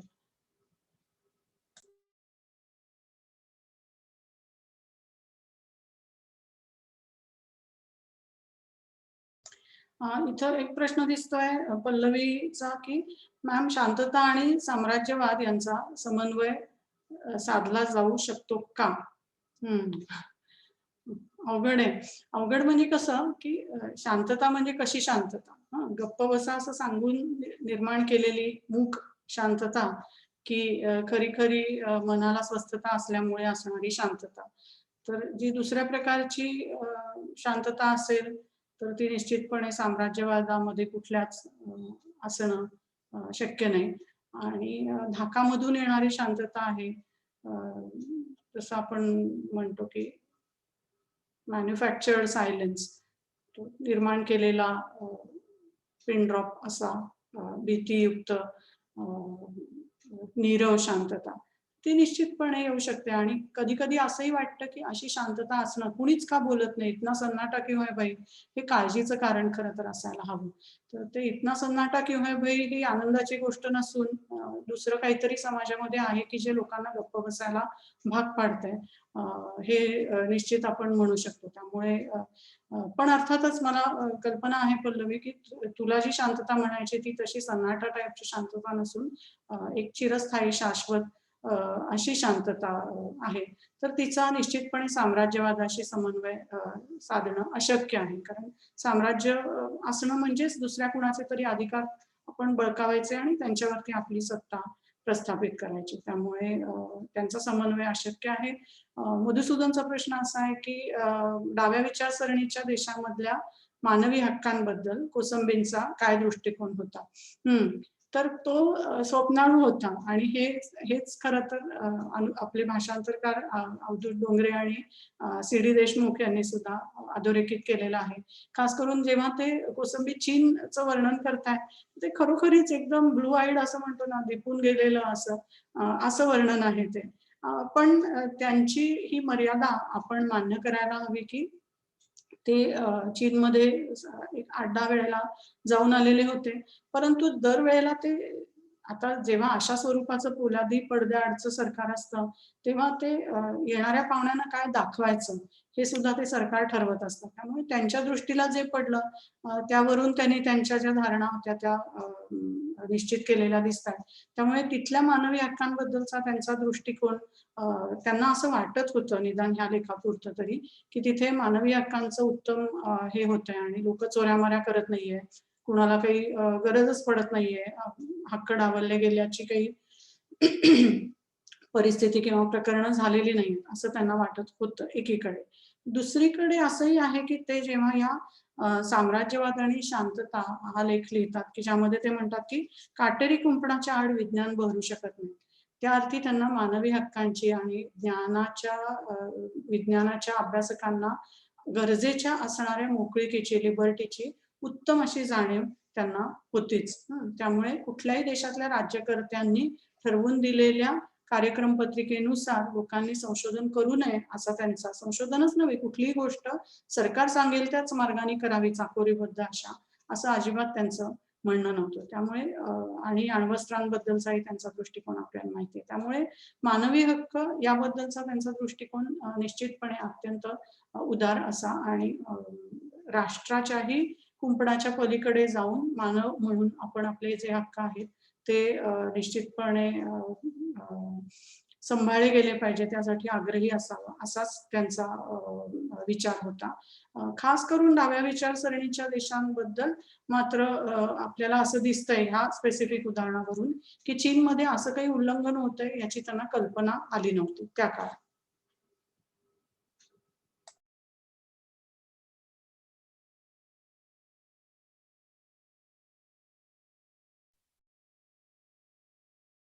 चॅट बॉक्स मध्ये एक प्रश्न आहे मॅम अजून. काय आहे? मधुसूदन पल्लवी सुवर्णा मोरे यांचा प्रश्न आहे, काउंटर कल्चरल पॉलिटिक्स और काउंटर प्रतिक्षेत्र ला हिस्ट्री मध्ये कसे पाहिले गेले किंवा याची चर्चा कशी केली गेली? याची काउंटर कल्चरल पॉलिटिक्स पर्यायी संस्कृतीने केलेलं जे सांस्कृतिक राजकारण आहे की तुम्ही अमुक अमुक गोष्टीला सुंदर मानताय, तुम्ही अमुक गोष्टीला लेजिटिमेट वैध मानताय, पण आम्ही त्याला मानत नाही. आम्ही आमची संस्कृती, आमची गाणी, आमचं अन्न, आमचे कपडे हे आम्ही याला प्रतिष्ठा आणि वैधता असावी असं मानतो. हे मी याबद्दलचं माझं जे काय मत किंवा आकलन आहे ते सांगेन, पण कोसंबींच्या लिखाणामध्ये आपल्याला त्याचा खूप उल्लेख झालेला दिसत नाही.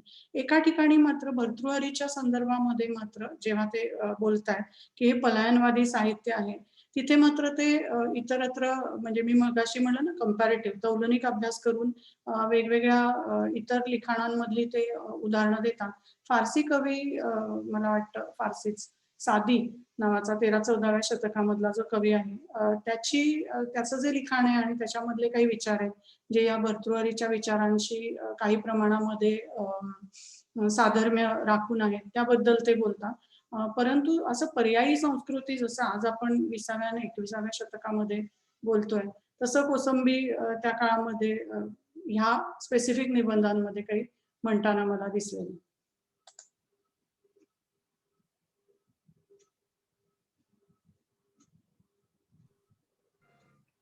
आता चॅट बॉक्स मध्ये प्रश्न नाहीयेत. कोणाला जर प्रश्न विचारायचा असेल तर आपला म्हणजे इथे हँड रेज करा, तिथे आपल्याला रिॲक्शन्स मध्ये असते ऑप्शन हँड रेज करण्याचा, किंवा चॅट बॉक्स मध्ये तुम्ही जस्ट टाईपही करा की आम्हाला प्रश्न विचारायचा आहे, आम्ही तुम्हाला अनम्यूट करू आणि आपण प्रश्न घेऊ.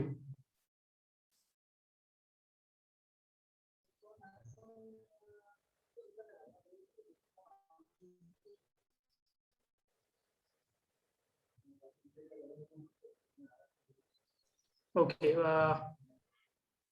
ज्योती पेटकर यांना प्रश्न विचारायचा आहे.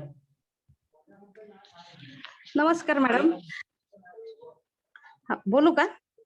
हो हो बोला जरा. हा मॅडम नमस्कार. म्हणजे राजकीय दृष्ट्या शासन व्यवस्था ही मार्क्सवादीच सर्वात योग्य असं कोसंबी यांचं मत होतं का जनवादी दृष्टिकोनातून?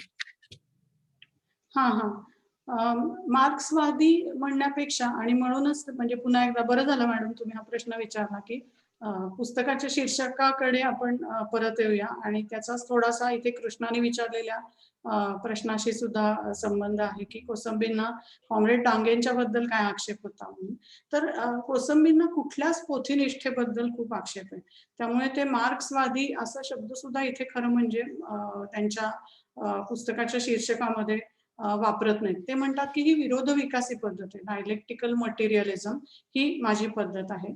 आणि त्यांचं अनेक ठिकाणी म्हणजे विविध ठिकाणी विवेचनात प्रस्तावनेतही ते म्हणतात की मार्क्सला सुद्धा हे अभिप्रेत नव्हतं की त्याचा विचार जो आहे तो तुम्ही पक्का माना, आणि एकदा जणू काही ते बायबल आपलं मार्क्सवाद्यांचं तयार झालेलं आहे, मार्क्सचं जे लिखाण आहे ते, आणि मग त्याच्या पलीकडे आपण दुसरं काहीच एक इंच तसुभर सुद्धा इकडे तिकडे हलायचं नाही, असं आपण मानलं नाही पाहिजे, हे कोसंबींचं म्हणणं होतं. आणि इथेच खरं म्हणजे त्यांच्या आत्मस्वातंत्र्याची जी कल्पना आहे कोसंबींची की व्यक्तीला एक मोकळीक, लिबर्टी, स्वतंत्रता, आपल्या तंत्राने चालण्याची जी व्यक्तीला क्षमता असते तिचा पुरेपूर वापर व्हावा, आणि तो कुठल्याही विचारांच्या साखळ्यांमुळे त्याला अटकाव होऊ नये, हे कोसंबींचं मुख्य तत्व मला त्यांच्या लिखाणामधनं दिसतं.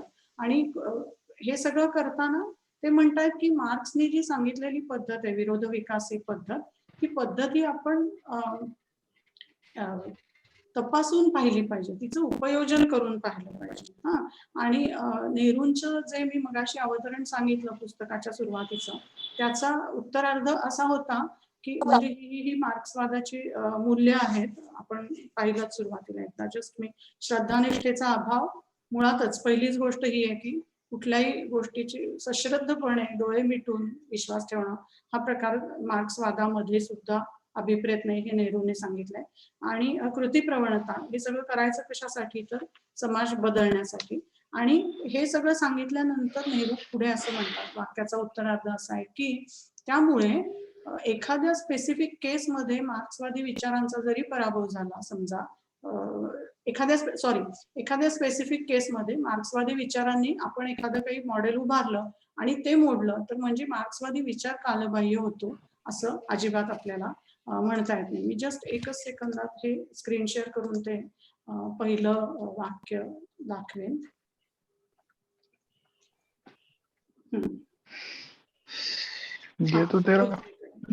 रशियामधल्या सामाजिक प्रयोगांचं यश अपयश यांचा मार्क्सवादी सिद्धांताच्या वैधतेवर थेट परिणाम होत नाही, असं नेहरूंनी म्हटलंय. म्हणजे एखाद्या प्रारूपामध्ये भले काही चुका असतील, ते मोडून पडलं, तर म्हणून मूळ जो विरोध विकासी पद्धतीचा विचार आहे तो त्यामुळे चुकीचा ठरतो असं नाही. आणि हॅव्हिंग सेड दिस, हे असताना सुद्धा कोसंबी म्हणतात की तरी तुम्ही सातत्याने आपण हे तपासत राहिलं पाहिजे. त्यामुळे श्रद्धानिष्ठेचा अभाव, कुठल्याही गोष्टीकडे डोळे मिटून त्याच्यावरती विश्वास ठेवणं, हे अजिबातच कोसंबींना मान्य नाही. आणि हे असतानाच ते म्हणतात की अनुभवांती आणि अभ्यासांती माझं असं मत झालंय की समाजवाद हे यावरचं उत्तर आहे. आणि जर ते नसेल तसं, किंवा दुसरी काही आणखीन वेगळी पद्धत असेल, तर ते मी ऍक्सेप्ट करायला तयार आहे, असा त्यांचा एकूण भाव मला त्यांच्या लिखाणामधनं आढळला. त्यामुळे कोसंबी हे पोथीनिष्ठ नाहीत.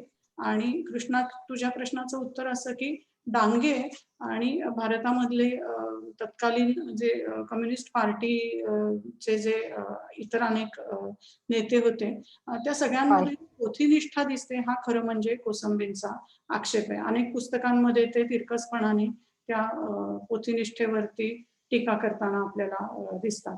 त्यामुळे मोकळीकीने मार्क्सचा विचार समजून घेऊया. भले आपल्याला त्यामुळे मनस्ताप वाटला, संताप वाटला, वैताग आला तरी चालेल, पण मोकळीकीने समजून घेऊया, संवादी राहूया, कुतूहल ठेवूया, असा एकूण कोसंबींचा दृष्टिकोन मला वाटतो.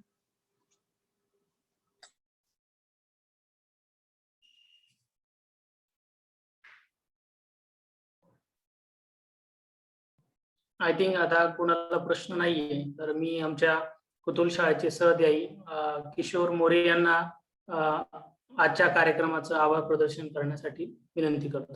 किशोर. मृणाल सरांना त्यांनी हँड रेज केलेला आहे. एक शेवटचा आपण घेऊया. मृणाल ओके. पाटील.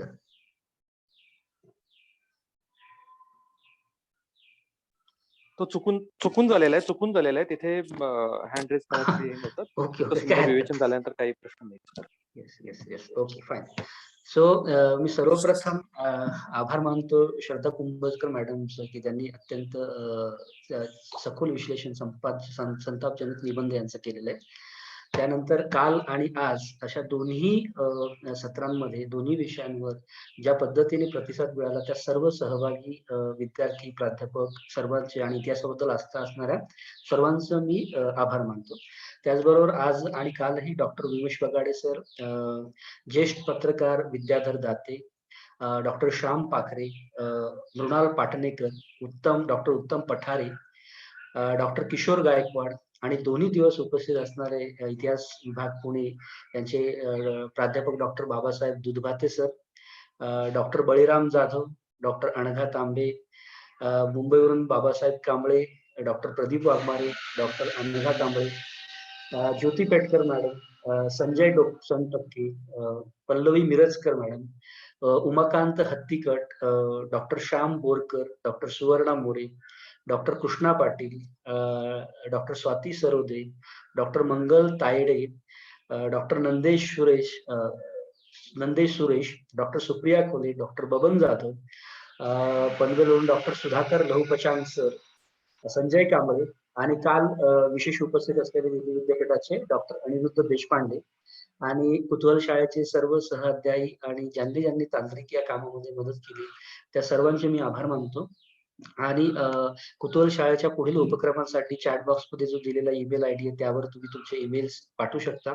त्याचा आम्ही एक ईमेल ग्रुप करून तुम्हाला पुढील उपक्रमाचे माहिती मिळेल. आणि मी सर्वांचे आभार मानून हा कार्यक्रम इथे संपला असं जाहीर करतो.